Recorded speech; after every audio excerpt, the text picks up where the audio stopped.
One gunshot rings out in a busy AutoZone parking lot. A 20-year-old woman's life is over. The man who pulled the trigger, her 22-year-old ex-boyfriend Darien Hobley, claims he was trapped and just defended himself. But surveillance cameras, witness testimony, and the couple's own troubled history tells a much more complicated story. So, what really happened on that summer morning in Bedford, Ohio? Was it a tragic act of self defense, or was it murder?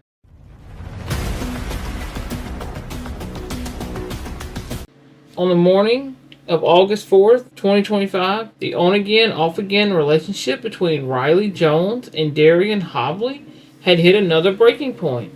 Their partnership was once again in an off phase after a fight earlier that day. Their history was rocky, so much so that police had previously been called to Hobley's mother's house after Riley allegedly assaulted him. This time, the conflict exploded into public view. As Hobley drove to an AutoZone on Broadway Avenue, Riley followed him. When he pulled into the parking lot, she drove in right behind him, parking her car in a way that blocked him from leaving. She then got out of her car and walked directly to his driver's side door, setting the stage for their final, fatal confrontation. For the next 15 minutes, a heated argument unfolded in that parking lot, all captured by surveillance cameras. Video from inside the store showed Riley, who was visibly upset and making frustrated hand motions, while Hobley stayed inside his car. The tension was obvious. At one point, Riley walked back to her own car when a friend was waiting, only to turn right back around and run to Hobley's door. The critical moment came just after. As Judge Holly Gallagher would later describe in court, the door opens and she leans in the car, and within seconds a shot's fired and she's on the ground. Riley Jones was hit by a single bullet to the chest and was pronounced dead at the hospital. In the moments that followed, Hobley didn't try to help her. Instead, he fled the scene on foot. A 911 caller reported seeing him standing there over Jones with the gun, right before he just walked away. His first priority was getting rid of the weapon, a privately made, unserialized ghost gun. He tossed a 9mm firearm into a nearby sewer, where police later found it. Officers found Hobley about a block away from the AutoZone. He was wearing a black hooded sweatshirt and white sweatpants, and there was blood on his clothing. His explanation for walking away was chillingly simple. He told the court, "I just needed a new scenery." Facing the evidence, Hobley built a story of self-defense. He claimed he carried the firearm regularly for his own protection, and that on that day, Riley became the threat. Testifying in court, he said, "She just kept staring at the gun, and then she lunged in across my body. She reached for it, and I just got scared."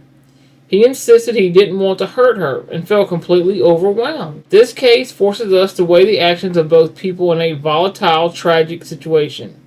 If you believe in breaking down complex cases to find the truth, please take a moment to subscribe for more analysis like this one. I seen him jump over that fence.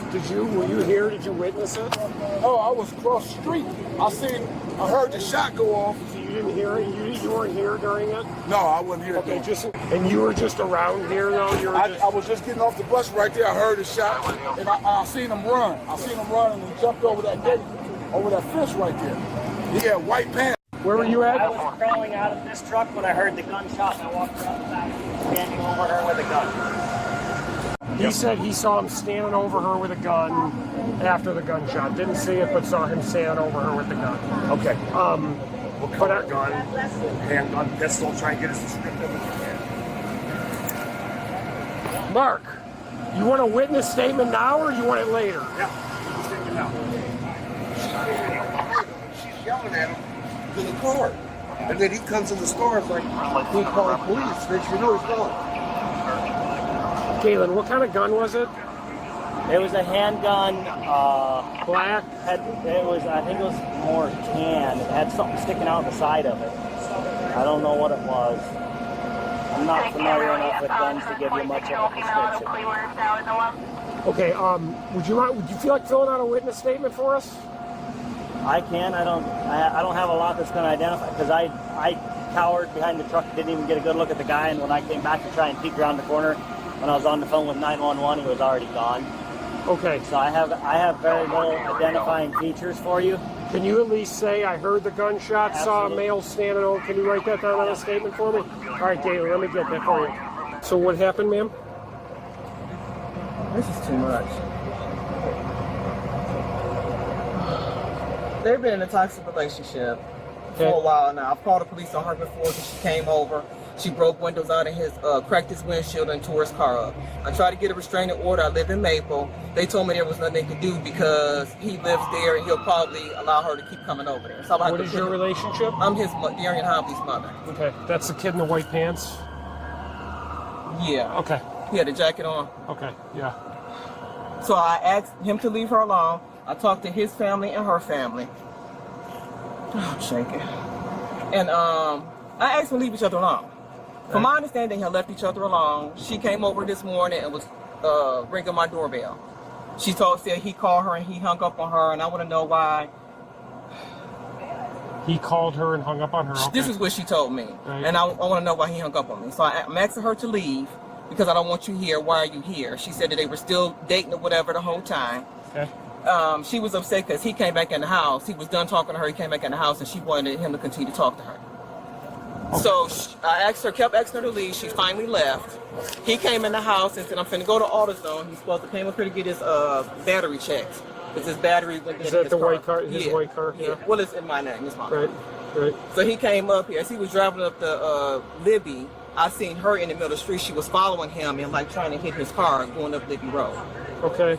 Go ahead. So I asked her to leave him alone. I said, when I went outside and talked to her, I said, y'all need to leave each other alone. Why are you over here? I asked you to leave. And she said, well, I want to talk to him. I want to know why he hung up on me and all this stuff. So like I said, she followed him up here. It was people, traffic backed up because he was trying to drive straight and she kept trying to crash into his car. Go ahead. So I don't know what happened when they got up here. He just called me and said something bad happened. I was just protecting myself. So I'm asking him what happened. He said, I shot her. I was trying to protect myself. There's a male in white pants, black male, white pants, black zip-up hoodie, walking out towards Broadway on the phone. Put the phone down. Put your hands up, hands up, hands up, hands up. What's going on? What happened today? I told her she was trespassing my house and started incidents at my house, breaking my windshield and stuff. And I told her pretty much not to come back. We kind of got into it this morning, and I was telling her not to come to my house. She begged me to come to my house, and telling her, please do not come to my house. Not come to my house, not come to my house. That's the biggest rule, because I'll get in trouble with my mom. So we decided to come to my house. I told her to leave. I told her to leave. I didn't want to talk to her. She came to my house. To leave. I talked to her. My mom told her to leave. She kept going. Who is she? Huh? Who is she? My girlfriend. I told her to leave me alone.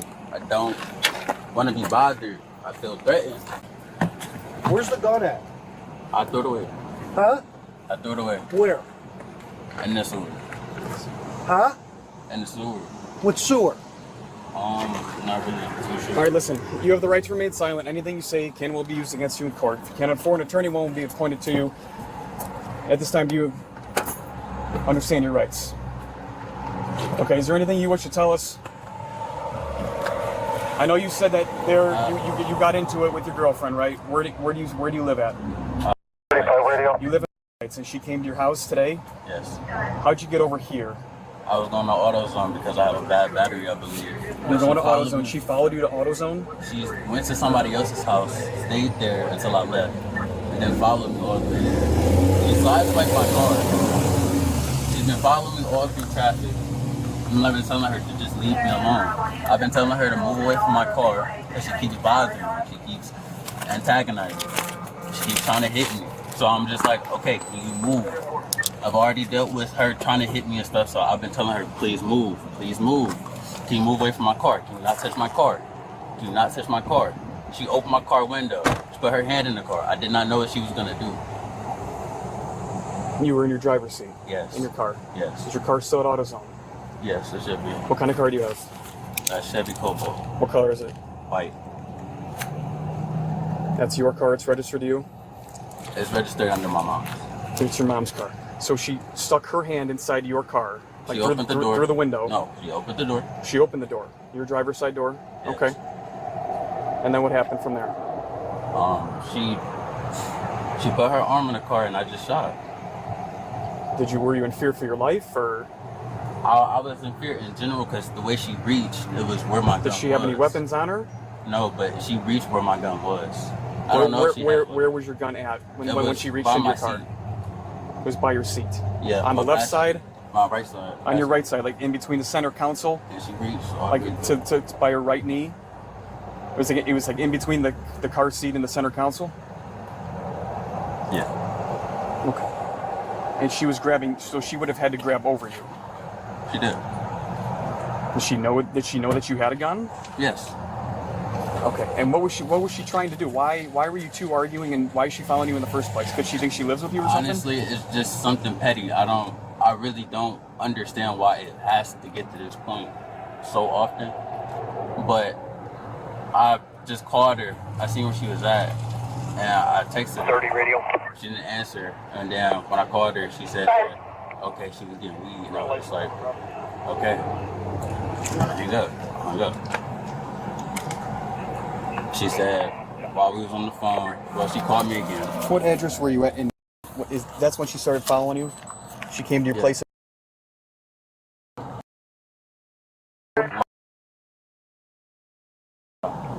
Is it an apartment? No. Libby? Yes. That's Libby. All right, so she came to your house, and then she followed you all the way down here. What was she trying to do? I don't know. That's what I'm saying. It seemed like she was about to hit my car several times. She got really close in between me and another car right there. Not right there, but... Which sewer did you dump the gun on? I'm not... Is it on this street?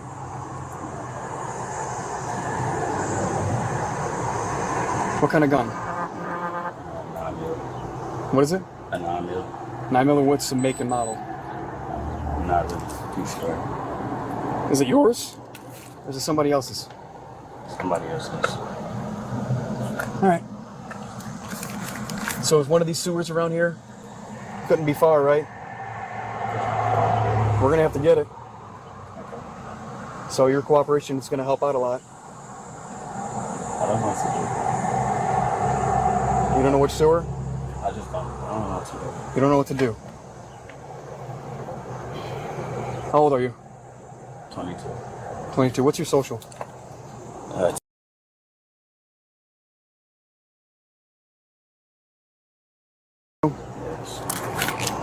I'm supposed to be going to the military soon. You're supposed to be going to the military soon. What? How old are you? 22. You're 22. What were you going to do in the military? IT specialist. Did you apply? Yes. When was that supposed to start? I was waiting until October. Waiting till October. Okay. Yeah, I know. You're gonna let. This is your ex-girlfriend, current girlfriend, or something? I wanted it to be my ex, guess current. I'm not really too sure how to put it, if I'm being honest. You're gonna let this girl just kind of ruin what kind of future you could have? Didn't know what to do. How many times did you shoot? I shot once. Just one shot. Yes. Which hand did you shoot with? Right. Your right hand?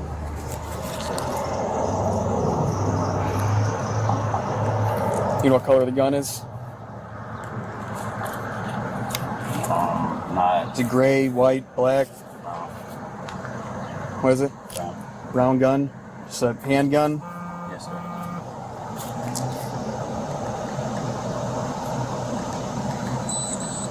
Do you have any water?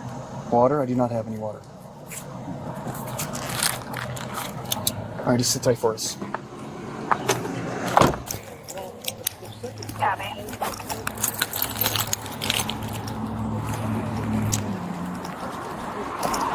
Hey guys, can you just stay away from the car for me? Maybe hang out somewhere else. You know, if if my ride comes, will I be able to leave, or do you guys Did anyone leave? gather your The information? guy that had on like the blue, he wasn't in uniform. Yeah. He gathered your info? Yeah, my ID okay, and then yes, I everything. think you're good to go. Okay, Yes. thank Okay, you. you're welcome. Ma'am, just real quick, you came, sorry.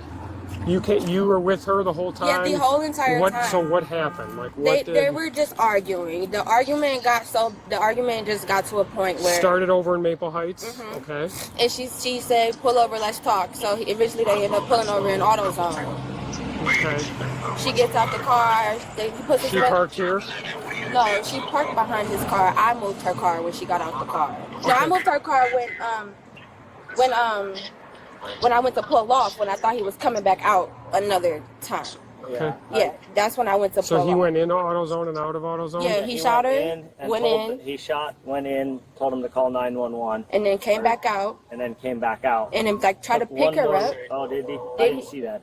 He came right up to her, which was right in the general direction of me, so I went back behind the and truck. that's why I ran into the car to pull off, because I'm like, oh, don't shoot me. Like, he already don't like me, so don't shoot me. Right. So, so when I pull off and I see that he's trying to pick her up and trying to help her, I pull the car back around, because I'm like, okay, maybe he's a little bit more sane right now.